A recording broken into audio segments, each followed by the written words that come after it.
मुंबई पुणे हमरस्त्यावरून दिसणारे लोहगड आणि विसापूर किल्ले आपल्याला सर्वांना माहीत आहेत।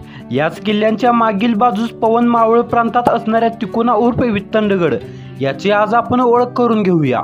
लोहगड आणि विसापूर या किल्ल्याच्या मागे हा किल्ला असल्याने थेट नजरेस पडत नाही। द्रुतगती महामार्गावरून मात्र हा किल्ला सहज दृष्टिक्षेपात येतो। बोरघाट चढून गेल्यावर माथ्यावर कारले, भाजे व बेडसे, भंडारा आणि शेलारवाडी ही लेणी आहेत। या लेण्यांच्या सुरक्षेसाठी उभारलेले किल्ले म्हणजे लोहगड, विसापूर, तुंग आणि तिकोना। प्राचीन बंदरांना घाटमाथ्याशी जोडणाऱ्या अनेक घाटवाटा या परिसरात आहेत। यामुळे यावर वचक ठेवण्यासाठी या दुर्गाची निर्मिती केली होती। आता या थोडक्यात किल्ल्याचा इतिहास जाणून घेऊया।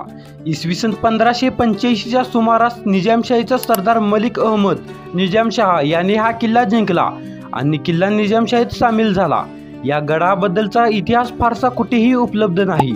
शिवरायांनी 1657 मध्ये कोकणातील माहुली, लोहगड, विसापूर, सोनगड, तळा व कर्नाळा या किल्ल्यांसोबत हा किल्ला देखील आपल्या स्वराज्यात सामील करून घेतला। किल्ल्याचा उपयोग संपूर्ण पवन मावळांवर देखरेख ठेवण्यासाठी होत असे।